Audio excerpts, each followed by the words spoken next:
all else has failed. And what we tell you today is that negotiations have failed, if not failed, have been prolonged. We think that's not enough because people are dying and we need to deal with that, right? And in the motion that given the rise of the Islamic State, this House would support military intervention. We define given the rise of the Islamic States as a power trip that Islam is on, where they are going for territorial conflict with other states or with other countries within the Middle East. We would define this House as any body that is capable. So we don't think we should argue the capability of a body, we should argue the legitimacy and whether or not it's principally acceptable. But if we were to argue whether or not a body should be specific, we'd say the UN because of the amount of manpower as well as resources that they obtain, right? Military intervention we define as where we send down troops, either one to protect, but if it does get ugly and we end up having some sort of physical conflict between troops of Israel and troops from this military, we tell you that we justify that because you have to lose a life in order to save a life. And lastly, we define Syria and Iraq as countries that are part of that territorial conflict, which Israel is trying to subject to, and these countries are situated in the Middle East. So here there's a problem, and we tell you that currently, in the process of Israel having territorial conflict with all these other countries, maybe religious reasons or maybe self-interest and how countries function reasons, we think human rights are being abused, and we tell you that people like Palestinians are being taken off or have been disprivileged from things like services, food services, and things like social welfare within these countries. But secondly, we just tell you that Israel is a country is going against sovereignty of Palestine, where the UN has recognized that these are sovereign states and so forth. So here we tell you that we're going to bring you three things from opening government. We'll tell you why, one, it's urgently necessary, but we'll tell you, two, that it is justified principally, and lastly, that it is effective. And my second speaker will show you the additional benefits of our policy and whether or not we're in the same way. Right? So the first thing we'd like to deal with is this idea of the model. And here we tell you that we'd send down troops from the UN if it is necessary, or from any other organization that is capable. We don't think that's the question in today's debate. But the question is it okay? And the first thing we look at is necessity and this idea of sovereignty. So the first thing we might hear from the side of the House is that Israel is a sovereign state and country, and we should respect that. But we tell you there are three criteria in order to respect a person's sovereignty. It's one, when human rights are not being abused, in which this case they are, and especially if the human rights of people that are not just citizens are being abused. We think Israel is doing that. But secondly, we tell you it's when you respect other people's sovereignty, where Palestine in several cases has been recognized as a state of its own, and they had impeded or went against that. We think in itself, we don't think it's fair for us to respect your sovereignty if you can't respect another person's sovereignty. But we tell you lastly that we only respect sovereignty on the basis that it is not absolute. And we tell you today, sovereignty is not absolute, and we can't take it as absolute. If that was the case, we wouldn't intervene, or we wouldn't put ourselves in matters that involve genocide and whatnot. This shows that sovereignty is not absolute, and it can be taken away, especially if the harms outweigh the value of the principle within itself. We tell you already, Israel as a state fits these criteria, so there's a need for this particular thing. But we tell you furthermore on the second level, why is it further necessary? Because of the responsibility to protect. And we tell you here that organizations such as the UN, I'll take you in a minute, sir. We tell you that organizations such as the UN come about and establish themselves in order to protect human rights. Okay, yes, I'm sorry, madam, but this resolution was stated that it's about Iraq and Syria, not Israel and Palestine. These are just examples of in situations where Israel has disregarded principles. We don't get why we shouldn't disregard principle when it comes to them. That was just an example within itself. But we tell you here that, ladies and gentlemen, they are on a power trip, and we need to protect people on the ground. And these are victims and innocent people that are being hurt in the territorial conflict of the process of Israel having a power trip. And we tell you here that organizations such as the UN and organizations that they might suggest should do the job are there because they want to protect human rights. We think in this case, because human rights are being harmed, we should do that. But secondly, we just tell you that it's the moral thing to do. We think when a person is dying on the street, the moral thing to do is to save them. Otherwise, you are seen as a person murderer. And what we say here is, if the international community or whichever organization they might choose doesn't do anything, it looks as if we're person murderers, and it looks as if we're contradicting the concept of protecting human beings and the concept of protecting human rights as a whole. But lastly, we tell you that it is most definitely necessary because we think these countries needs self-determination. And what we tell you here is that if Israel is not going to support the self-determination of other countries, it doesn't mean other countries shouldn't do it. It doesn't mean these countries shouldn't stand up for the idea of sovereignty for other states. And I'm taken. So in terms of that, we've told you it's necessary because of the criteria of when sovereignty is given to a country and how Israel in this case does intervene, does fit into this particular criteria. Secondly, is it justified?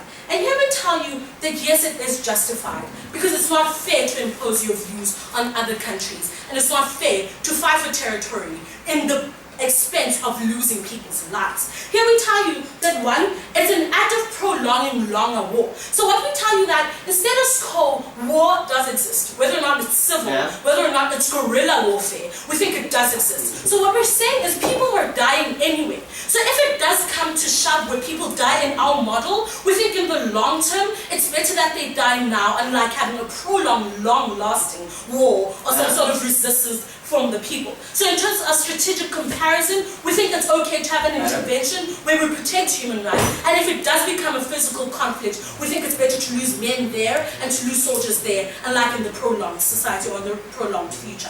Right? So in those terms, we think yes, we protect human rights. Secondly, we promote sovereignty. Right? But lastly, is it effective? And here we tell you that resources make countries think about their decisions. We think if Israel does go against our decision, they think about it twice. Why? Countries don't like losing resources, especially if this does become a physical war. We think they have a cost-benefit analysis where they wouldn't want to lose resources, right? Where they wouldn't want to lose men in the process of fighting the UN. But if we had a comparison basis, we think the UN has more resources than Israel, so they're likely not to go into that particular war or that particular physical conflict because UN is a combination of a lot of countries with a lot of resources. So we think that in itself is a disincentive for a continued physical war.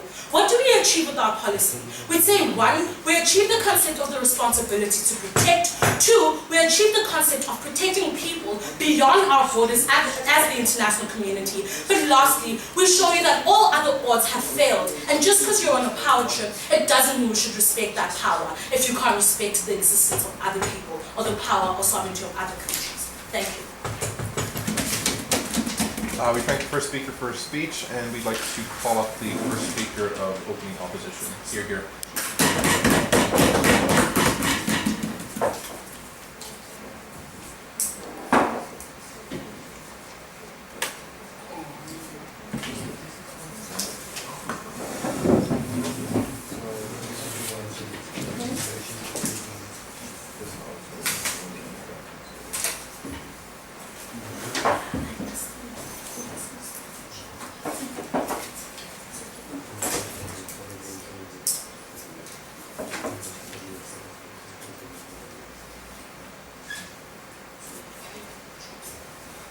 So ladies and gentlemen, we've heard a side proposition so far that says we're just on going in and infringing upon sovereignty so long as we protect human rights. And you know what? This is going to seem funny because I'm supposed to be opposition, but we completely agree. Except we haven't actually heard many effective arguments come out of their side on how doing this intervention will actually protect human rights. And we're going to be completely arguing the contrary with 3 points. I'm going to first look at the short-term inefficiency of interventions. Second, I'm going to be talking about the nature of this region of Iraq and Syria and why this won't promote long-term stability. And my partner is going to be talking about international relations within his speech. So, I also have a couple of other things I'd like to deal with within their speech. So they first had a model, and the one thing we firstly contend with, ladies and gentlemen, is they said they'd use the UN.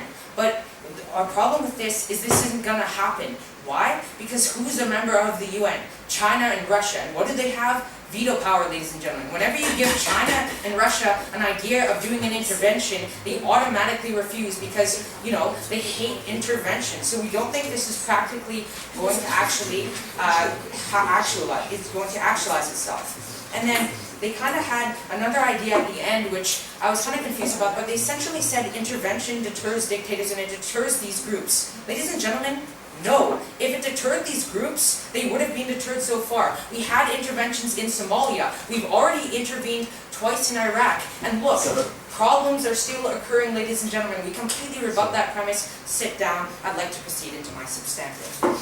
So, firstly, the inefficiency of intervention. So, what do I tell you here? So I tell you it's impossible to have an effective intervention. Why? Because even if you go in trying to help people, if you defend, it's impossible to not take a side. Because even if you're going in and defending civilians who are being attacked by, ISIS, ISIS is going to get the idea that you're taking one side. Now, what occurs from that? Well, once you take a side, ladies and gentlemen, other nations or groups, or even those own groups, feel more incentivized to join, feel more incentivized to fight even harder. You take things to a bigger scale. You might start, a war that's even bigger, which results in even more death, ladies and gentlemen. So what we feel here is, we feel if we join in, we're going to be adding fuel to the fire. We feel ISIS will become even more ruthless and may get support from other nations, perhaps other nations, for example, that support its Sunni principles. And so, I already pointed out the examples of when interventions haven't worked. I gave you Somalia. This means 3 interventions, and Somalia still remains one of the most dangerous places in the world, with drug lords continually fighting. And in Iraq in 2002, what did we cause when we intervened? We caused the Iraq War. 400,000 Iraqi people died. Thousands of American soldiers lost their lives. It wasn't very successful. In the short term, interventions don't generally work. Now let me look at a second idea in my substantive on the nature of the region. So let me give you a bit of history. So Sunnis, there's always been religious divides in that region. There's always been a religious conflict. It all started after the Prophet Muhammad died. What happened? Well, there was a group of people who thought the next person who should be the leader of the religion of Islam should be, his son, and those were considered the Shia.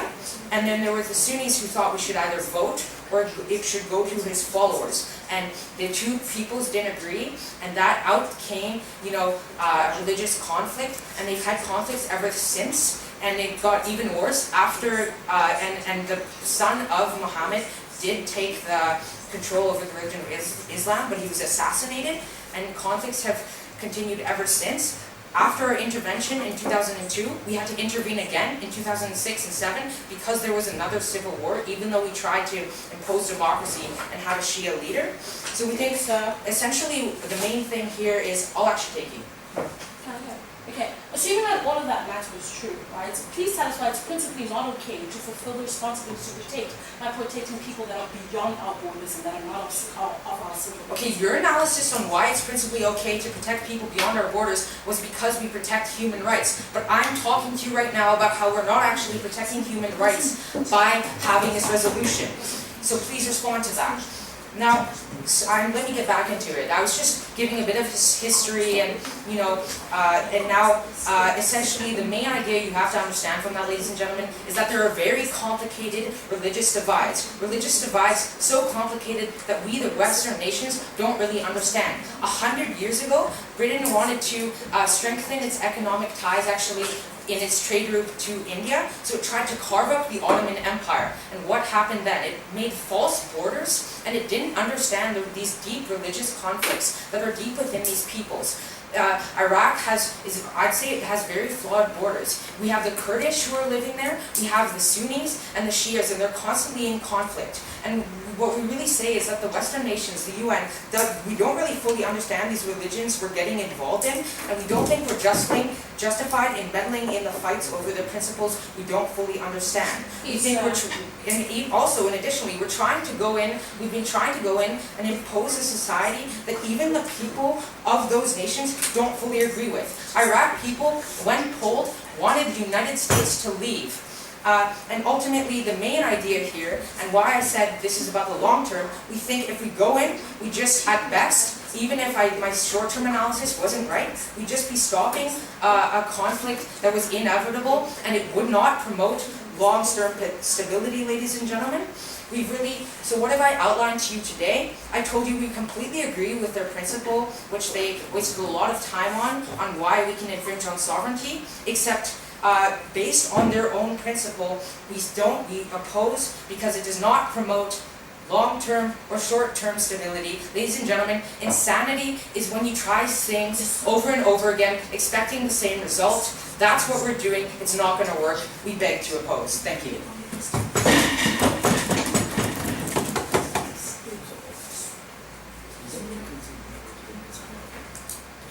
We're trying to speak for speech, and we'd like to call up the second speaker from Open Government. Here.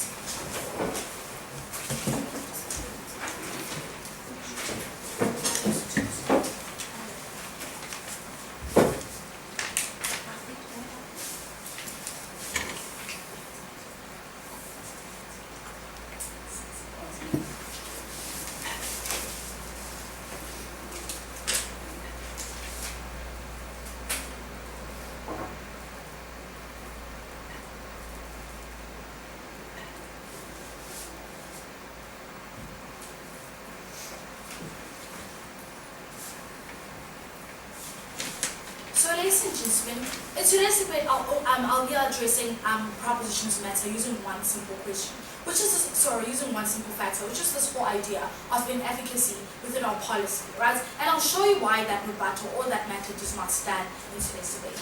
But more than that, ladies and gentlemen, we simply tell you the propositions mandate in today's Open Government's mandate in today's debate was to simply show to you why the global community has the principle or the moral mandate to actually intervene in these very same countries.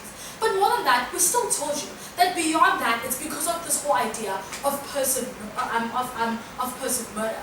So that when these people don't actually intervene, or because now they have the legal mandate to actually intervene, because of the influence and power that they hold, we tell you that, this actually becomes person murder, and we can therefore hold them accountable as a global community. And this is when, messages in my reputation, I didn't show you why why our matter actually did stand in today's debate. So what we overall got from side Open Government is that there's inefficacy within our policy because there's inefficacy between our policy because firstly, countries like Russia have the veto power to actually decide upon this. But ladies and gentlemen, we simply told you that anyone who wants to will actually do it, right? That's what our policy says. We told that anyone who has who feels the moral obligation and capability to actually intervene will actually do this, right? But more than that, we tell you that these people still have an incentive because of geopolitical responsibility and power, right? And that's exactly what actually incentivizes these people to actually act in the first place. But more than that, ladies and gentlemen, overall, we tell you that it's not about efficacy. It's about the principal obligation for these very same communities to actually intervene into this matter. But more than that, we think that from side propositions matter. They told us that our analysis practically does not stand because it just doesn't work like that in status quo. Even with that analysis, assuming all was said, ladies and gentlemen, did not stand, they still didn't give us then a better alternative to then actually better our very same policy. So we think that if people die within our policy, people still die within their very same policy because there isn't any significant change or significant change from what they actually presented to the side of the house. But more than that, we tell that intervention does work, and that's why we actually support it. For example, we tell that when there was ethnic war within Lesotho, we think that when South Africa actually intervened, we think that there was a minimum number of people who died, then just leaving the situation as it is. Another example would also be the Rwandan genocide within itself. We think that when the global community didn't intervene within that matter, we think that the problem only exacerbated because they turned a blind eye. But when they then intervened, that's only when the problem itself was then minimized. What does this mean? It tells us that all of the matter that he brought to us about long-term and short-term stability does not stand. It means that with these people intervening now, Rome was not built in a day, ladies and gentlemen, but that doesn't mean that when we intervene, we then minimize the problem.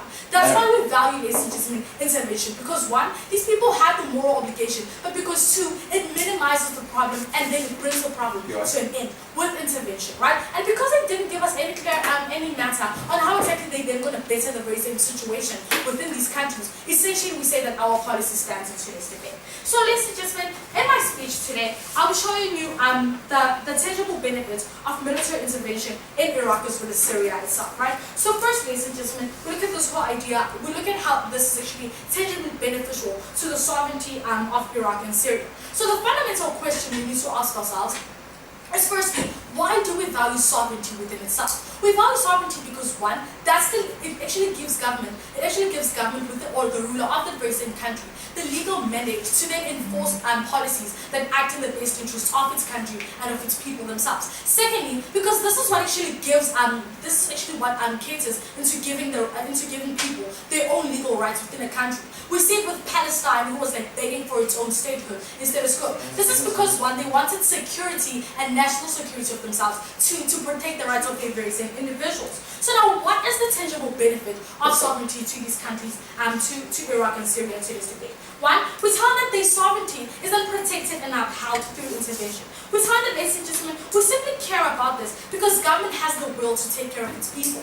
And well, if we don't intervene, we then harm government's functionality in that right. And that we have the moral obligation to do this as an international community at the end of the day. But on the second level, ladies and gentlemen, we look at this whole idea of territorial authority, right? We tell that one, the territorial authority of the Islamic State can be limited if one, it's not legitimate. Now this simply means that they don't have the legal or other fair power or authority to actually intervene or rather claim territory of these states. Secondly, if it's generally harmful and if it's harmful to this if it's harmful to the people on the ground of Syria and Iraq especially. And lastly, we tell that if it's against I'll take it in a moment. Lastly, we tell that if it's against state sovereignty of those very same countries. Yes, sir.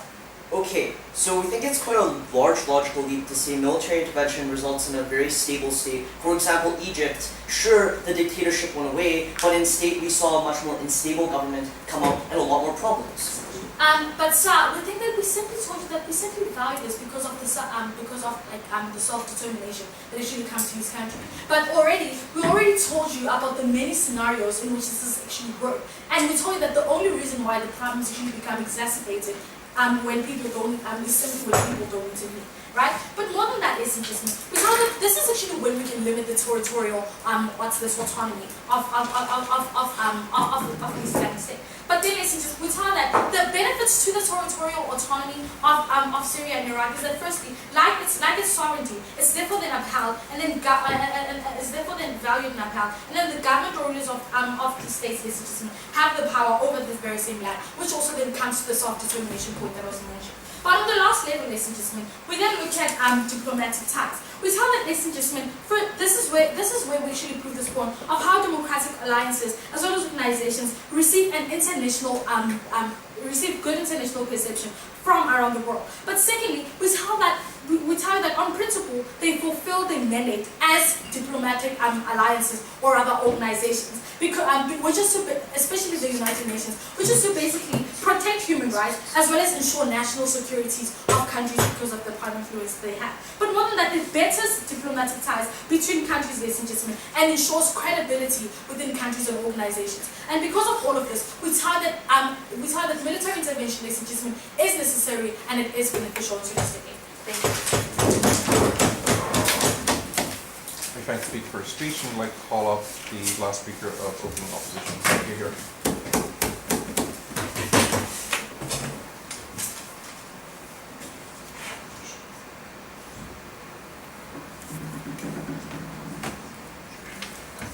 So ladies and gentlemen, it may sound somewhat cheesy, but it's 100% true.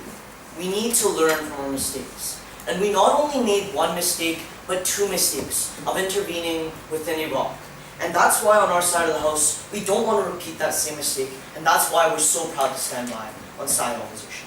So let's get into some quick refutation and reconstruction, then let's get into the third and final constructive point on the front half's opposition today. First of all, let's get into some quick reconstruction. So we talked about 2 points within the first speech, inefficiency and why this isn't the proper region. Firstly, let's look at this idea about inefficiency. They simply said, well, there's no better alternatives and you never gave another alternative. We told you why the status quo was better than the proposed alternate reality that they proposed. So already we don't think they've actually rebutted what the point was about the actual problems with the sectarian conflict there and the religious problems there. They never actually gave us specific analysis on why this point was false. Then they stood up and said, the Rwandan genocide was bad because we didn't intervene. Sure, we agree the Rwandan genocide we should have intervened in, but that's a completely different issue. That's a genocide, ladies and gentlemen. That's a conflict where you see one group holding all the power and killing everyone else. We think in this conflict we're seeing two groups holding power and fighting each other. It's completely different. We think we'll just inflate the conflict. They never actually answered that. So we also talked about why this isn't the proper region. They actually never gave us any specific rebuttal. They just said, well, you don't have a better alternative. We told you the status quo was much better. So let's get into some quick refutation. First of all, they talked about this point about why it was necessary. Okay, but here they talked a lot about why, these country sovereignties, thank you, don't exist. And we didn't necessarily disagree that sovereignty was a problem.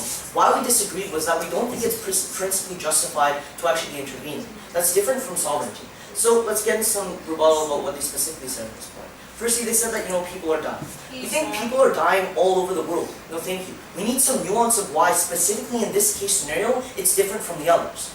Like, how many people have to die for it to be justified? No, thank you. For an actual intervention. Like, we need some kind of, explanation of this. They can't bluntly say, if people are dying, then we should intervene, because then we would be intervening in, a lot of countries within the world. We need some nuance there. Secondly, we talked about the R2P. First of all, what we'd say is that they can't say because there's a document that says we should do it. They need to justify the document. They need to tell us why the document is legitimate. It's not necessarily globally accepted. It's something that's actually disagreed with by a lot of major countries, such as Russia, such as China. No, thank you. Secondly, they talked about the safety of why it's justified. They said it's, wrong to go into another person's country and, do a lot of military stuff there. Exactly. We don't think it's right for the West to go into another person's country and do the same things there. We don't think that point was very different from the first one. So thirdly, they talked about why it's really, really effective, and they said, people are going to die anyways, and we think we'll reduce the bloodshed. No. We think it's quite simple. The more guns you have within a battle, the more likely you're going to have civilian casualties, the more likely you're going to see more people being dead, because the battles are more prolonged, right? The more fire we add to it, the more opposition will probably come, more support will come from the Islamic State as well, and we think we'll be seeing an even more inflation of conflict. Additionally, we saw this fourth point about why, sovereignty is a really good thing and why it results in peace within that region. Sure. So you say we should justify the R2P, and what we tell you here is that if they don't intervene, they'll always be blamed, like the Rwandan genocide, for having power and passively murdering people because they didn't do anything about it. Okay, we think you're using incredibly extreme examples of the Rwandan genocide. The Rwandan genocide is very clear of a need to intervene because there are people that are, 100% dying, and if you have a person with a gun standing in between, we think that's a completely different scenario. Genocide is completely different from a war. You can't relate those two scenarios and say people will get blamed, right? So let's go right into this idea about the sovereignty is good. Sure, we agree that sovereignty is really good and beneficial for the stability of that region, but we don't think they can make the logical leap of saying military intervention will result in a stable state. We think those are very far apart. We think that results in cooperation of the people there. We think that results in the will of democratization. We think it needs a lot of specific things. If you look at Egypt, that didn't really turn out very well when the dictatorship was gone there. We don't think that's a claim they can just make. Additionally, we think they said that on their side of us, we don't need to prove that efficacy is a really important thing. When you're dealing with something like intervention, it really matters what group is intervening, because there's a huge difference between the US intervening and the UN intervening, because they have different principal grounds of intervention, they have different efficiencies of intervening, and if the body that is actually committing the intervention isn't good at intervening, then you have a problem because it's not a good intervention. So let's get right into the third point about international relations. First, we're going to talk about Russia and China. Second, I'm going to talk about the Middle East. Let's talk about Russia and China. We think Russia and China generally don't support military interventions, especially when it's in the Middle East. We can see that they support things like the Treaty of Westphalia, which support sovereignty, and they really don't support things that infringe on sovereignty, like R2P. So what we'd say is that, additionally, they really have a stake within the Middle East, especially Syria. Syria is one of the important places where they can exert their influence onto the Middle East, where they can have a major trade partner and get a lot of their oil from. Syria is a really important ally to them, and that's why they've consistently vetoed any kind of intervention or any kind of support for the rebels within Syria. So what we would say is that when we do this kind of intervention, we could see a couple of options. First of all, Russia and China could actually go in there with men on the ground and actually fight back the intervention and defend Syria. We think that is a very possible option that could come out happening. But if that isn't the case, what we would say is that they would put things like sanctions on the actual, governments of like the U.S. and stuff. And as Russia has already displayed, they don't care if they see a lot of economic harm if they're getting their military interest. They've taken on sanctions to intervene within Ukraine.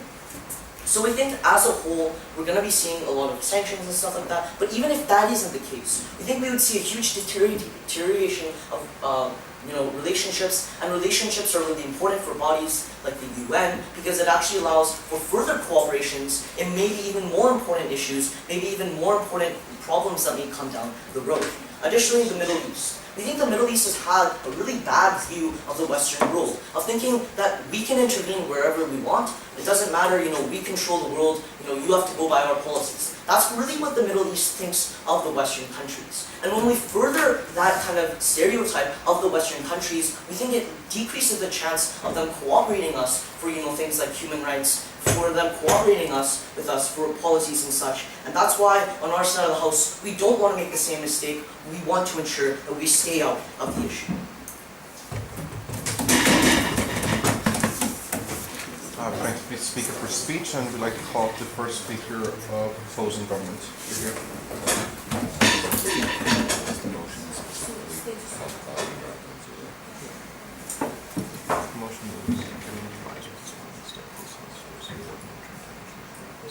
Mr. Speaker, ladies and gentlemen, the intervention that we propose would, as was already mentioned, be carried out by a political subjects that would be able, which means that would have necessary means and necessary mandates to carry out such an intervention.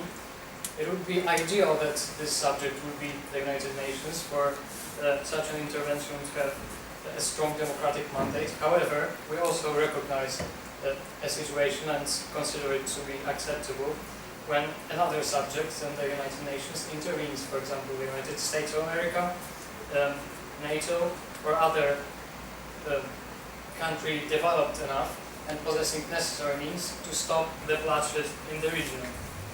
And when you ask for the reasons for such an intervention, and with pleasure I will do my best to provide you ones. Well, the first reason for the intervention, no thank you. Then the first reason for the intervention is our care about the safety of the region. Please remember that we are not talking about a civil war. We are talking about a conflict that takes place on the territory of a few countries, and it is actually, firstly, we may suspect that it will affect also neighboring countries. For example, those who trade with the countries that are affected with this conflict. For sure, this conflict will negatively affect economic ties and therefore strike the economic systems of neighboring countries. Well, it is true, of course, what you have said, that an intervention would be adding fuel to the fire. Yes, I completely agree. However, adding fuel to the fire in this case would probably cause this fire burn much quicker. But the fact that you can break one's ribs while conducting an artificial respiration doesn't mean that you have to surrender this option when you're trying to save someone's life. The next argument for the intervention. Yes. Are you therefore mandating an intervention that will go in and specifically knowingly kill more people? No, but it is a predictable result of an intervention that some people will die because of the conflict. However, most probably, in the long run, we will be able to secure the situation within the country. Well, the second reason for the intervention is the situation of civil population and also infrastructure. So for humanitarian reasons, to protect the innocents who are not ideologically engaged in the conflict, it is our duty to intervene. But these are not only the the people who we want to protect, but also their cultural heritage, for example. We all know the detrimental consequences of war. Probably there is no worse plague in the world than a military conflict, and that is why we have to put an end to such situations as quickly as possible. Excuse me? Okay, so you just said we all know the detrimental consequences to war, and what I'm telling you on our side is what we're going to do is possibly start a war. Well, the war is already taking place. What we want to do is probably temporarily, for a short period of time. Sure. It is probable that the war will be more, the conflict will be hotter. However, in the long run, we hope to stabilize the situation. No, thank you at this point. Well, the fact that we have a mandate to intervene comes from the fact that the situation doesn't look like you have described it. It is not necessarily a conflict between two equal sides. It is not a war between two countries, but between legally ruling governments and criminal organizations. Sir? No, thank you. And a criminal organization that has actually no right to carry out military operations. The next reason, thank you, for intervention is preventing the development of Al-Qaeda and terrorist structures. Well, we have to destroy terrorist structures at this stage because, as we see, they are already able to carry out military operations and destroy the stability of both the countries they are operating in and the entire region. We have to strike into their manpower and facilities in order to decrease their military capacities and prevent such conflicts in future. We also have to prevent the creation of an extremist state, because if they manage to take the power within the countries where they are fighting, this would cause such a destabilization of the region that the effects would be much more difficult to be eliminated than they are at this point. Sure. Well, no, thank you. What is more, the next reason for the intervention is our moral obligation to help those people who are affected by the conflict. It's our duty as members of the international community. The era of passive observations, of serious human rights violations, of such terrible crimes like genocide is fortunately over. We must help the innocent, and actually the fact that such countries as Russia or China oppose interventions of this type doesn't necessarily mean that as a whole community we have to oppose them. This is their sovereign opinion, which we of course may respect. We do not force them to participate in these interventions, but when all logical reasons support the idea of military intervention, we have no other option than to defend this statement. Well, what are the alternatives of military intervention? Well, the alternatives are either the status quo, which you are proposing, which is unacceptable, or negotiations or sanctions, for example, which take much too long time. Well, to sum up, the duty of the global community is probably not to take the people to heaven, but it is certainly to save us from hell. I thank you.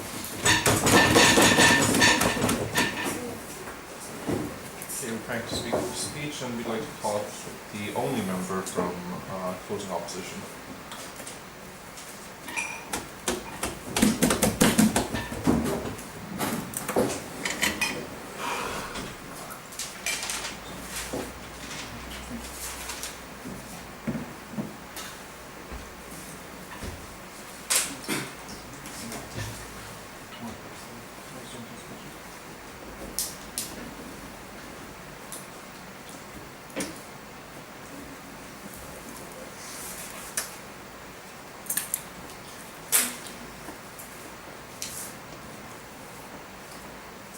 Okay, so in my speech, I will firstly outline the 3 key points that have been occurring in this debate.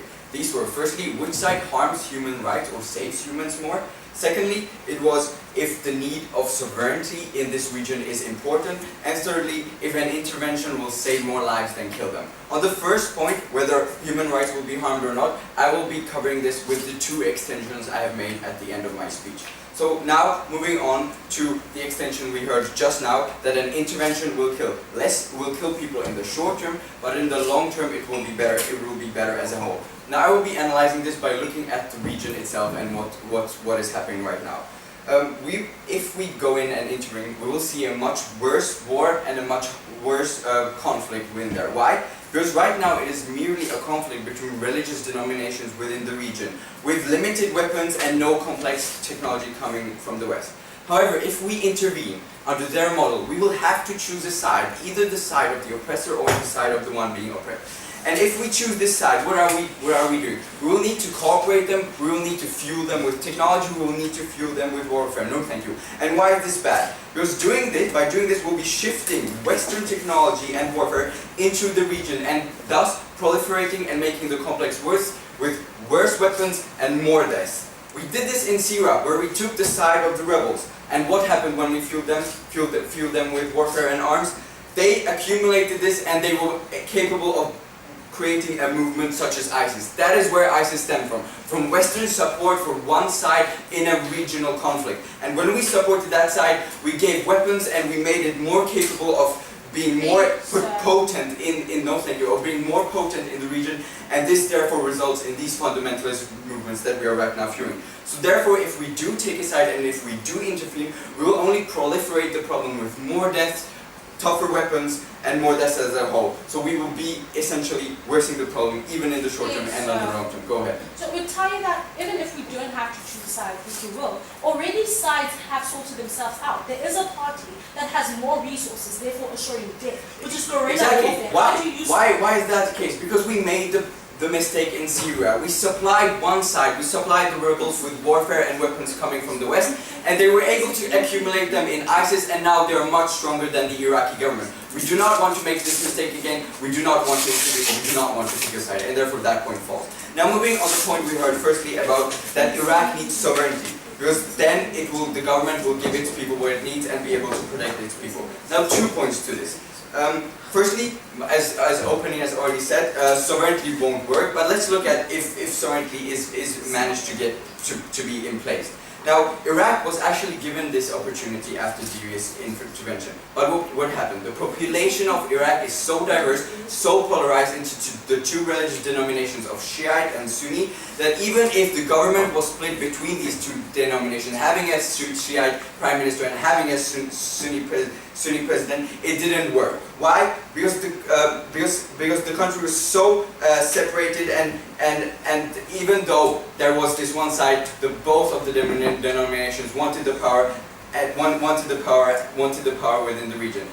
And what it also did was it fueled the reason why ISIS is now intervening in Iraq, because the Iraqi government was given to one side of the 2, and now the Sunni in ISIS want to take that away from the Shia. So moving on to the international relations, and why relations within the region, within the Middle Eastern regions will also be a problem. So the problem is that ISIS has in the region a very different, very different religious denomination than the Iraqi government. So even if we were able to create a government within the Iraq, we would see that either it will have to be of one specific denomination of these, either Shia or Sunni or any religious fundamentalists, and then we will in the Syria, and then we will see that the people living of the other denomination, thus the minority not in the government, will be oppressed by the government. We saw this in Syria, that is why we have a civil war in Syria. Or if we actually manage to make the government diverse of these 2 religious denominations, we'll see that the government will be susceptible of attacks from other countries in the region of the other denomination, such as Iraq is right now of ISIS. So we say that sovereignty doesn't work. But then they brought up this example of Rwanda in 1994. And we tell you, as opposition already started, the reason for why the 1994 genocide worked out was because we got rid of the entire Tutu tribe. We got rid of the basis of the problem. Now, our opposition speaker has already outlined that the fundamental basis within this problem is the tensions between the Shia and Sunni religious fundamentalists. So unless we get rid of one of these two, and unless we restore peace within these two, the problem will go on. Why is this bad? Because team of proposition say have not given us any term for this intervention. They haven't given us what they want to achieve or how long they want to be there. And we say that if they do not manage to get rid, if they do not manage to get rid of these two, the problem will exist over and continuously and moreover. So now, now that we know that sovereignty of Iraq is not to be in place and doesn't work, let's move on to which side harms more human rights as a whole. And I will be covering this in my two extensions. Firstly, I will be talking about how the civilians and the people within the country will be harmed more. And secondly, I will be talking about how ISIS will actually get much more aggressive. So over to the first point. Now, looking at the region right now, we will see that if we intervene, the civilians living there will have their dignity and their lives harmed a lot more. This is because there are already many displaced refugees within Iraq and within Syria. Why? Because there are already wars going on in both of these countries. There are already tensions in both Syria and Iraq causing refugees within the country. And what is very bad about this is that the refugees are entrenched and surrounded in cities such as Aleppo in Syria, where they cannot get out because they are entrenched there like refugees. And countries surrounding this region, such as Turkey, are no longer willing to accept refugees. So even though, if we were to intervene, we would see that these people within the region would die. These civilians would have no way out, and we would only be causing more refugees and less efficiency. Now moving on to the second point of how ISIS would be bad. Now the basis of ISIS is that it wants to spread its fundamentalist ideals. The problem here is that every time ISIS feels oppression and feels an opponent going against them, they get more aggressive. And an intervention will take time to coordinate, it will take time to actually be in place. And during this time, we see that ISIS will entrench itself more and be more atrocious towards the people inside. It will make more crucifixions and it will kill more people within the region itself. Why? Because it will fear that there will be an intervention coming and will kill people more as a whole. And therefore, this side leans toward opposition so far.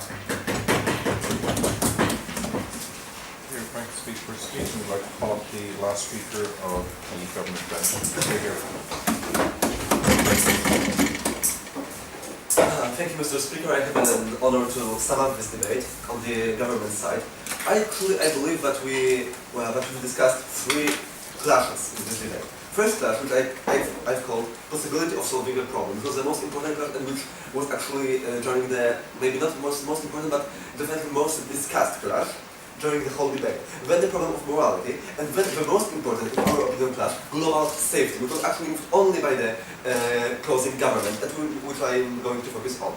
But first, possibility of solving the problem. Firstly, honorable members of opposition told us that UN is paralyzed and it cannot solve the problem. So as we've answered, as my colleague from government side answered, UN is only an example. We told in the model that we told you in the model that we consider every power, every country, every body, every organization which has the power. We just discuss this debate as a theoretical debate on the idea of intervening in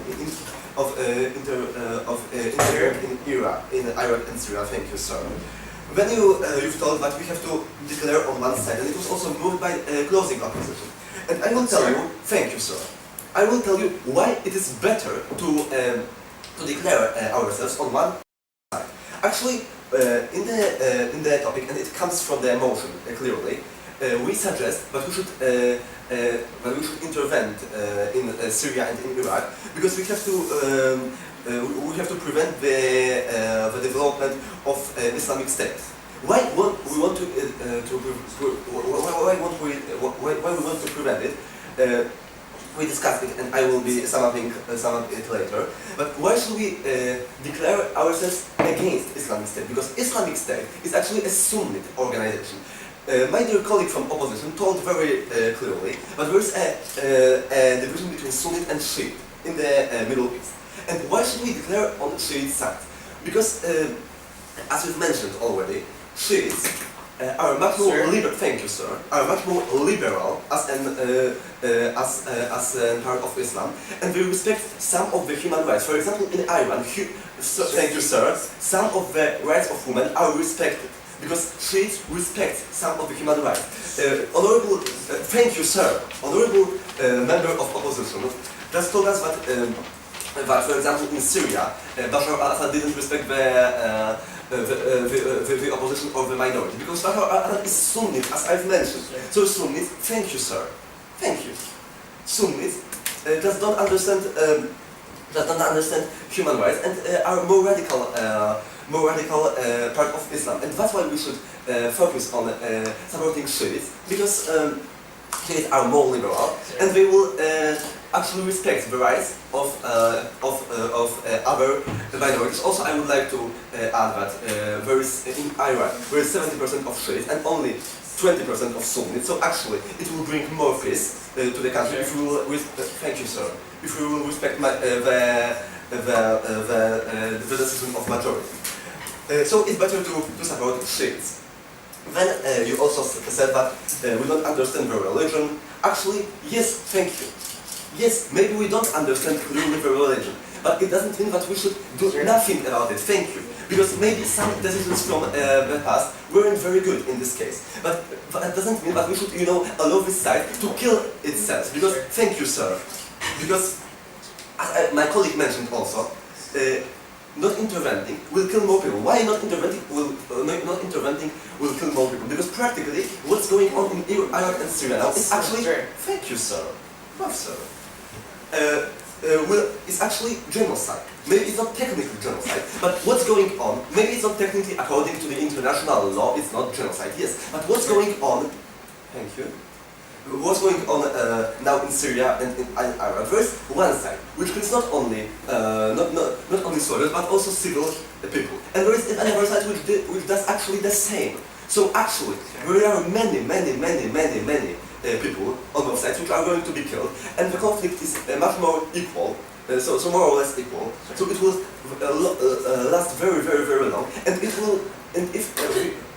we are not going to, thank you, sir, if we are not going to intervene and prevent the sides from doing anything, we will lose this conflict and we will cause more harm in this region. The war is actually now going on. Yes, the next argument, thank you, the next class was morality. We said that it is good to protect human rights, and it is very important to protect human rights. We said that war brings more casualties. As I mentioned before, actually, there is war now. This war brings many casualties. Sir. Thank you, sir. This war brings many casualties, and actually it is bad not to intervene, because intervention will stop these casualties, according using our great good technology. Please, sir. Thank you, sir. Using our new modern technology, we will be able to stop the war. You mentioned the situation in Syria. We didn't intervene in Syria, we only give them a weapon, and that was a mistake. Now we want to intervene and use our good technology to just stop this conflict constantly. Yes, sir, please. Okay, so your claim that it will be a short conflict isn't necessarily true. The reason why the first Iraqi war took such a long time is because Iraq is a very mountainous region that takes a long time to capture and conquer. Yes, definitely it takes a long time to capture and conquer, but still I think it's better to make, but it will be a shorter conflict than the conflict between these sides which are equal, which has equal power.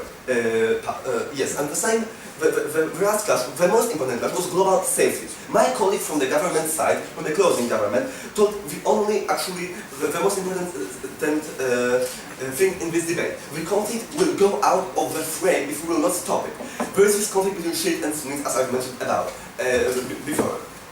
The conflict in Iraq between Shiites and Sunnis is is actually the first clash between these two groups, and if we will not stop it, it will go out to the Saudi Arabia, which is Sunni, and Iran, which is Shiites, and these both countries just hate each other, and nobody mentioned it before. So it is actually the first clash between these two countries, and it will go out of this frame to the whole East. Also, there is a case, but now there is chaos in these countries, and chaos actually supports the the actions of Al-Qaeda, because before, when there was no chaos in the country, Al-Qaeda didn't work there. And now, Al-Qaeda actually developed very much, and Iraq is one of the biggest headquarters of Al-Qaeda. So actually, we are building a headquarters for Al-Qaeda, and we are building a new base for the future great conflict in the East. And that's why we should intervene there. Thank you very much. Okay, I'd like to call up the speaker from opposition again to close this debate as a whole. Here.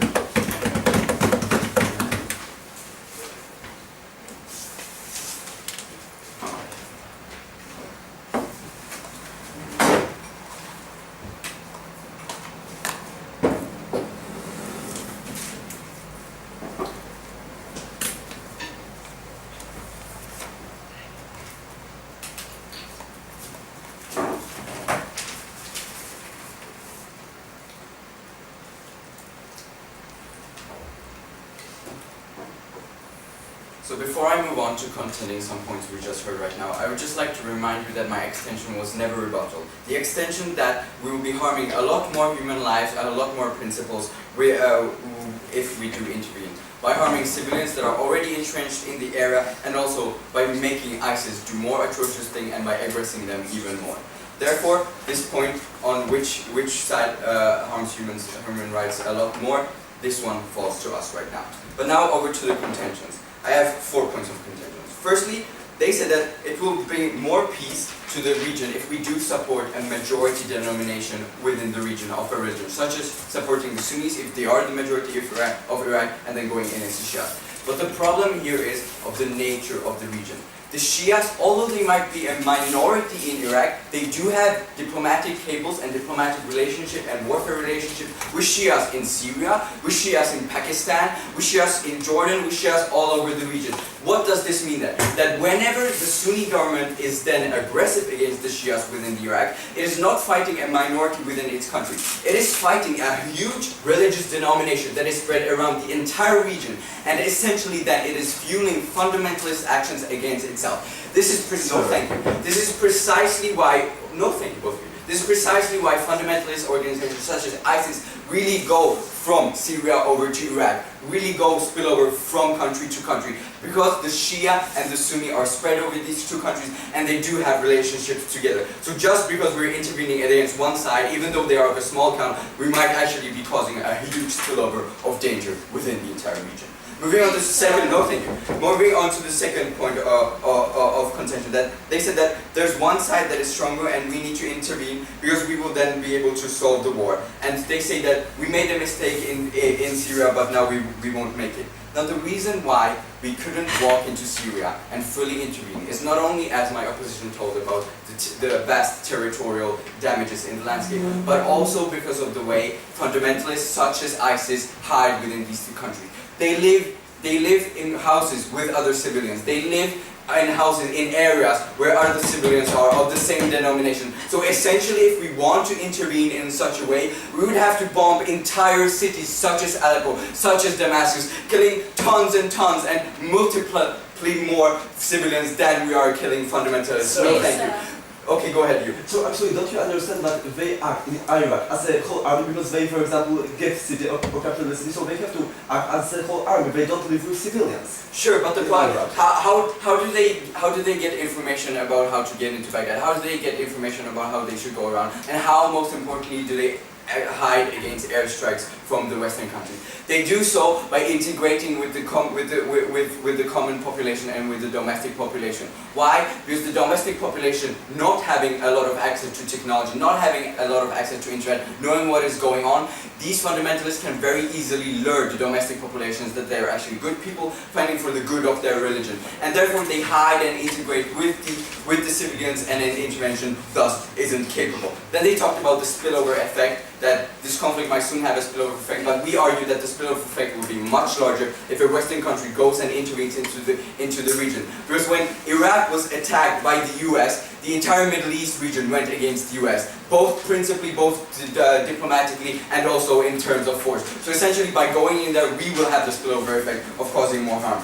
And now then finally they had this point on both of their speakers that Al-Qaeda needs to be intervened against, and that we are not allowed, and that we need to stop it by force. Now I already provided very deep analysis on how if a Western country comes into such a conflict, it needs to choose side because of reasons of territory and because of reasons that it doesn't have enough information where these fundamentalists are and where they're hiding with Syrians. It needs to side with one of the sides. It needs to support one of the sides, and therefore it will be supporting some types of rebels that then in the long term can go on and use the weapons and the technology they got in order to promote their own ideals. No, thank you. This is exactly what happened with Al-Qaeda when their leaders were educated in the US and then took it into their own hands, their fundamentalist behaviors. No, thank you. Now, why has my side especially won this debate? Now, from opening opposition, we heard arguments about how it is urgently necessary, about how it will have international relations effect, and how countries such as Russia and China will lobby against it. But the problem is they never really address what will happen within the region. And I say this is the most important part, the relationship within the region itself. Why? Because the interest Syria and Iraq has on Saudi Arabia, or the interest Morocco or Egypt has on Iraq, are much more tangible than those China has on this region. China cares much less than these other countries. And what does this mean? That my analysis provided about what happens in the region itself will be more tangible and will be more relevant in the issue, because those countries in the region will be those that care. Then they talked about the inefficiency, but the problem, and they said that it's impossible to take one side and it is hard to choose side. But the problem here is that when you actually go into these countries that I've been talking about, you actually have to side with one side. You have to side with either the oppressed side or you have to side with the oppressed. You have to choose a side you want to side with, unless you will be ineffective. Okay, go ahead. Okay, so assuming that all of this was true, you don't tell us how in status quo, with this guerrilla warfare, with this civil warfare, people are still not dying. You don't solve that problem. You admit that there's a problem and you do nothing about it. Human rights are violated in your situation as well. What is happening right now is that the government is trying to go against these forces. What we say on our side of the house is that if you go in there and intervene, you'll be stopping this natural process that is developing in the region, the natural stages this region needs to go through. You'll be just going there with more complex technology, harder wars, and with a much more aggressive side, choosing one side and creating a much more destructive environment in the region as a whole. So we say that your side fails on this side, and your side is the one violating the human rights. Whereas on our side of the house, we keep with the status quo. We don't want people to die. And so finally, when they talked about how the nature of the region, how how it is very divided in the Shia and the Sunni, I went on and talked about how important it is that the term is there, and how important it is that when the intervention is coordinated, ISIS will entrench itself. ISIS will be more violent against its people. I provided analysis because they are fundamentalists, and they want to spread their ideals. That is what they want to do. And when they see that their ideals are hampered, they will continue with their atrocities, be more oppressive, and more people will die within it. I was also talking about how the civilians will die as a whole, and how they're entrenched in the region right now, and how they have nowhere to seek refuge, and how innocent civilians will die. So because we want to save the people, go with closing opposition.